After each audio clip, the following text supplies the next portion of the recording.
오늘 하나님께서 우리에게 주시는 말씀은 마태복음 3장 13절에서 4장 11절까지 말씀입니다. 마태복음 3장 13절에서 4장 11절 말씀으로 제 성경으로는 신약 성경 4페이지 정도 있습니다. 제가 한 절, 여러분이 한 절, 마지막 11절을 함께 읽도록 하겠습니다. 이때 예수께서 갈릴리로부터 요단강에 이르러 요한에게 세례를 받으려 하시니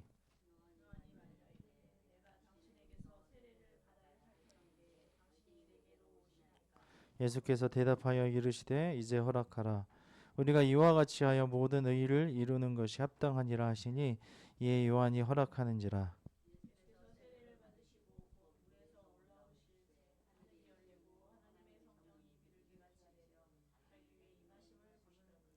하늘로부터 소리가 있어 말씀하시되 이는 내 사랑하는 아들이요 내 기뻐하는 자라 하시니라.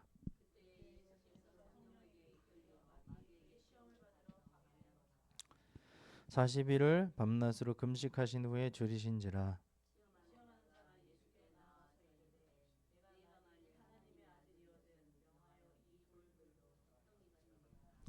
예수께서 대답하여 이르시되 기록되었으되 사람이 떡으로만 살 것이 아니요 하나님의 입으로부터 나오는 모든 말씀으로 살 것이라 하였느니라 하시니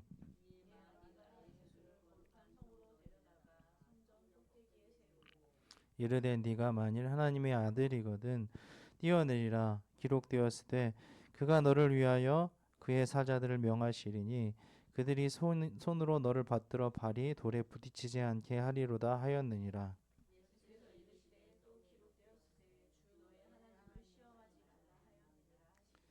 마귀가 또 그를 데리고 지극히 높은 산으로 가서 천하 만국과 그 영광을 보여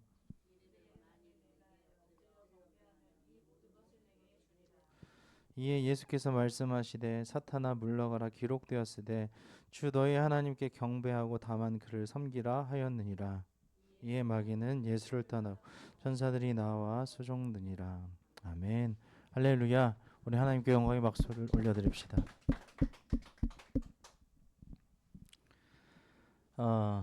이 세상에 좋은 예와 좋지 못한 예가 있고요. 그리고 좋은 선택과 좋지 못한 선택이 있고, 그리고 이른 선택과 그 다음에 천천히 기다려야 하는 인내의 선택이 있습니다.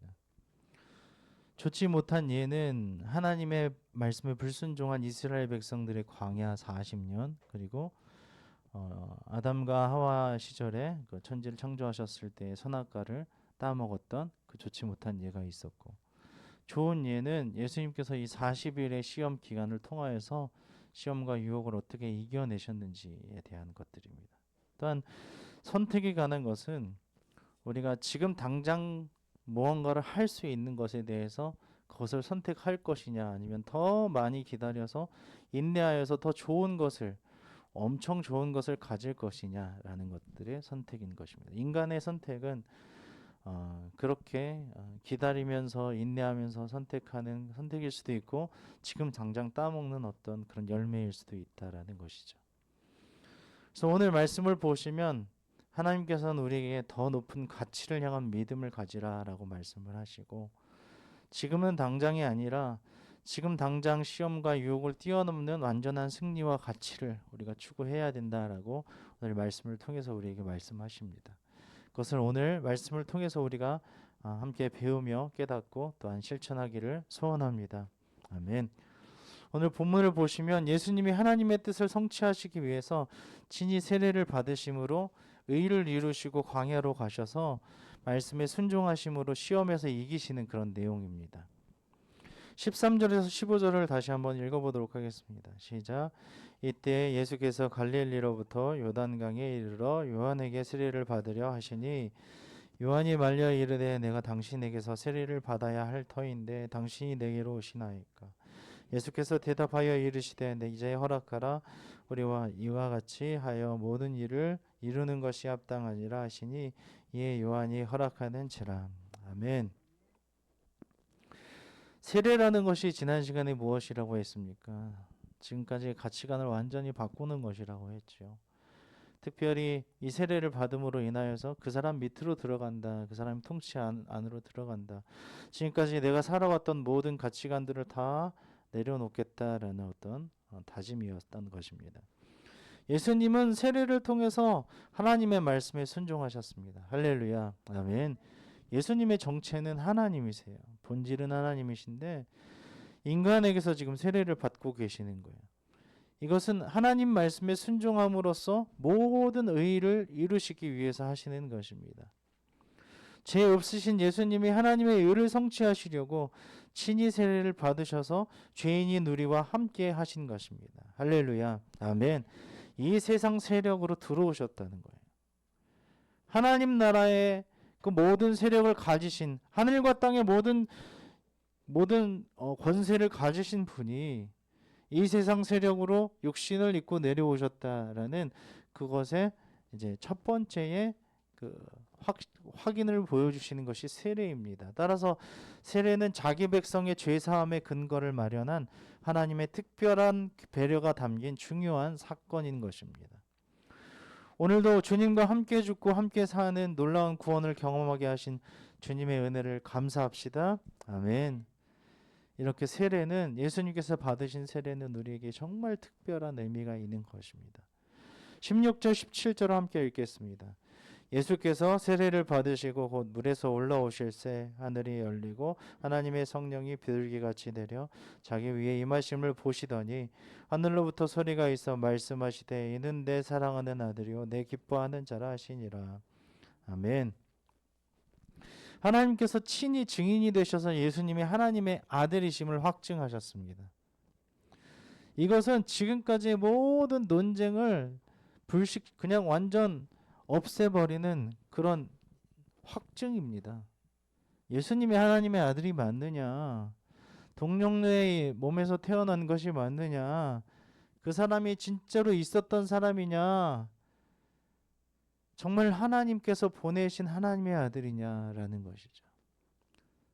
지금도 가톨릭은 예수님을 선지자의 하나로 보는 것이죠. 그리고 이슬람에서도 같은 하나님을 믿는다 하면서 예수님을 선지자로 보고 있습니다. 근데 예수님은 여기서 하나님의 어떤 증언을 받고 있습니까? 이는 내 사랑하는 아들이요 내 기뻐하는 자라, 이렇게 말씀하시는 거예요. 하나님께서 친히 증인이 되셨다는 것입니다. 하나님의 아들이심을 분명하게 지금 선포하십니다.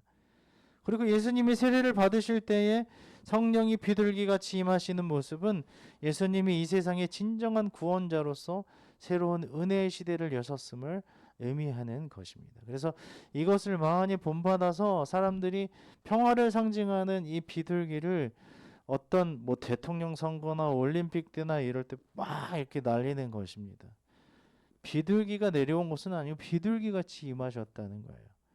평화, 샬롬이 예수님 자신이 하나님과 우리의 막힌 담을, 그 죄의 담을 허신 평화의 샬롬으로서 오셨다는 것을 하나님께서, 아버지 하나님께서 우리에게 확인시켜 주시고 확증하신 것입니다. 또한 하늘에서 들리는 목소리는 그리스도께서 하나님의 아들로서 메시아의 사역을 감당하는 시대가 되었음을 분명하게 알려주고 있는 것입니다. 예수 그리스도를 통해서 새로운 시대를 열어주신 하나님께 감사와 찬양을 올려드립시다. 아멘. 4장 1절을 다시 한번 읽어보겠습니다. 그때 예수께서 성령에게 이끌려 마귀에게 시험을 받으러 광야로 가사. 아멘. 여기에서 하나님께서는 예수님에게 시험을 허락하는 것을 우리가 볼 수 있습니다. 예수님은 하나님의 뜻을 또한 하나님의 계획을 온전히 이루시기 위해서 이 마귀, 사탄이라고 하죠. 이 마귀에게 필연적으로 맞서야 했다는 것입니다. 그래서 성령은 본격적으로 사역 전에 사탄을 광야에서 맞서게 했던 것입니다. 사탄은 예수님을 유혹하려고 했지만 결과는 이 사탄의 완전한 패배였다는 것입니다. 우리가 이 사탄의 유혹, 뱀의 유혹을 생각하면서 기억나는 거 있으시죠? 또 광야 하면은 생각나는 것이 있죠. 에덴의 동산에서 하나님께서 모든 것을 천지 만물을 창조하시고 그 중앙에 있는 선악을 알게 하는 나무의 열매를 먹지 못하게 하시는 하나님을 바로 우리가 생각하죠. 그리고 뱀이 어느 날 아담의 부인인 하와를 유혹하는 것을 우리가 볼 수 있습니다. 그 유혹에 넘어가서 그 시험을 이기지 못하고 그것을 패배한 그 사탄을 우리가 볼 수 있었습니다. 또 광야의 40년 동안 하나님께서는 시험하시고 연단하시는 그 이스라엘 백성을 통하여서 하나님의 의를 이루시고 하나님의 뜻을 이루시려고 했지만 그 모든 과정 가운데에 온전히 그것을 이기지 못하고 승리하지 못했던 이스라엘 백성들을 우리가 볼 수 있었습니다. 그래서 1세대의 사람들이 다 죽고 그 다음에 이제 여호수아의 세대의 사람들이 이제 가나안에 들어가는 것을 우리가 볼 수 있었죠. 하지만 예수님께서는 이 광야에서 똑같이 시험으로 첫째 사람인 아담의 시험을 이기지 못하였던 것을 우리가 기억하면서 예수님께서는 이 사탄의 시험을 이기신다는 것입니다. 이로써 예수님은 사탄의 유혹을 충분히 물리칠 수 있다는 것을 보여주신 것입니다. 할렐루야, 아멘. 근데 어떻게 이것을 이겼습니까? 과거 이스라엘 백성들은 광야에서 40년 동안 하나님 말씀에 불순종하여서 시험에서 실패했지만 예수님은 그들이 실패한 그곳에서 그리고 아담이 실패했던 그 사탄에게서 말씀에 순종하셔서 시험을 이기셨다는 것입니다. 어떻게 시험을 이겼다고요? 말씀에 순종하셔서 하나님의 말씀에 순종해서 그 시험을 이기셨다는 것입니다. 선악과의 시험에서 실패한 아담과 광야의 시험을 이기지 못한 이스라엘의 연약함을 짊어지시고 죄인들을 위해 승리의 길을 열어놓으신 그리스도를 본받아 우리도 순종의 길을 걸어가시기를 주님의 이름으로 축원합니다. 아멘. 4장 2절에서 4절을 함께 읽겠습니다. 40일을 밤낮으로 금식하신 후에 줄이신지라 시험하는 자가 예수께 나와서 이르되 내가 만일 하나님의 아들이거든 명하여 이 돌들을 떡덩이가 되게 하라. 예수께서 대답하여 이르시되 기록되었을 때 사람이 떡으로만 살 것이 아니요 하나님의 입으로 나오는 모든 말씀으로 살 것이라 하였느니라 하시니. 아멘. 하나님 아버지의 뜻을 거슬러서 스스로 굶주림을 해결하라는 시험 앞에서 예수님은 지금 신명기 8장 3절의 말씀으로 아버지의 말씀을 얻는 것이 배부름보다 값진 일임을 선언하고 계십니다. 예수님께서 사탄의 이 유혹에 굴복할 위험이 전혀 없었습니다. 어떤 경우에도 하나님의 아들이었기 때문에 신성을 지니신 예수님께서는 사탄의 유혹에 넘어가지 않았을 것이고요. 성령도 예수님이 유혹에 넘어가게 하지 않았을 것이라고 분명히 학자들은 말하고 있습니다. 하지만 이때 예수님은 순전히 인성을 지닌 사람으로서 유혹을 받으신 것입니다. 하나님이니까 유혹을 견디셨겠지라고 생각하는 것이 아니라 진짜 인간으로서 그 시험을 받으셨다는 것입니다. 따라서 사탄의 유혹은 예수님을 위험에 빠뜨릴 만큼 강렬한 도전이었습니다. 여러분 40일 동안 밥을 하나도 안 먹었다고 생각해 보세요. 그러면 온갖 것들이 생각나고 하늘에 붕붕 떠다닙니다. 내가 이거 다 줄게. 네가 먹고 싶은 거 다 줄 테니까 이렇게 해라라고 하면 그것에 순종할 수밖에 없어요. 그런데도 불구하고 예수님은 이 식욕을 이기셨다는 거예요. 만일 예수님에 대한 사탄의 유혹이 실패의 가능성이 없는 영적인 모습의 전부였다면 유혹을 이긴 예수님의 공로에 기초한 우리의 구원도 실제적인 것이 아니고 모의적인 것이 되고 말았을 것입니다. 그래서 영적인 것뿐만이 아니라 육적인 것으로 우리에게 분명히 보여주신 것입니다. 그래서 예수님은 완전한 신성을 가지시고 완전한 육체를 가지신 분이시다라는 것이 이러한 것 때문에 그렇습니다. 우리가 당할 수 있는 시험과 유혹을 똑같이 당하셨다는 거예요. 이 세상에 한 번도 살아보지 못하셨던 하나님이신 그 예수님께서 아담과 같이 또한 40년간의 그 광야의 이스라엘 백성과 같이 똑같이 시험을 받으셨다는 거예요. 하지만 지지 않으시고 이기셨다는 것입니다. 할렐루야. 아멘. 무엇이 더 중요하다? 하나님의 말씀을 얻는 것이. 배부름보다 훨씬 나에게는 유익합니다. 중요합니다. 값집니다. 서두에도 말씀드린 것처럼 지금 방금 배부른 것보다 나는 굶어도 하나님께서 나를 인정하는 삶, 하나님의 말씀을 이루는 삶, 나는 그게 더 값져요라고 얘기하는 것입니다. 우리도 하나님의 뜻에 순종하기 위해 어떠한 고통이라도 감수할 수 있기를 바랍니다. 유혹과 시험 가운데서도 하나님을 붙잡기를 바랍니다. 할 수 있습니다. 예수님처럼 하나님 말씀에 순종하면 됩니다. 사탄아 물러가라. 너의 하나님을 섬겨. 내가 너를 섬기는 것이 아니라 내가 하나님을 섬기는 것처럼 너도 하나님을 섬겨라고 얘기할 수 있는 사람이 되어야 된다는 것입니다. 시험이 우리를 압박해 오더라도 예수님처럼 오직 말씀으로 이기시기를 우리 주님의 이름으로 축원합니다. 아멘. 5절에서 11절을 함께 읽도록 하겠습니다. 이에 마귀가 예수를 거룩한 성으로 데려다가 성전 꼭대기에 세우고 이르되 네가 만일 하나님의 아들이거든 뛰어내리라 기록되었으되 그가 너를 위하여 그의 사자들을 명하시리니 그들이 손으로 너를 받들어 발이 돌에 부딪히지 않게 하리로다 하였느니라. 예수께서 이르시되 또 기록되었으되 주 너의 하나님을 시험하지 말라 하였느니라 하시니 마귀가 또 그를 데리고 지극히 높은 산으로 가서 천하 만국과 그 영광을 보여 이르되 만일 내게 엎드려 경배하면 이 모든 것을 내게 주리라.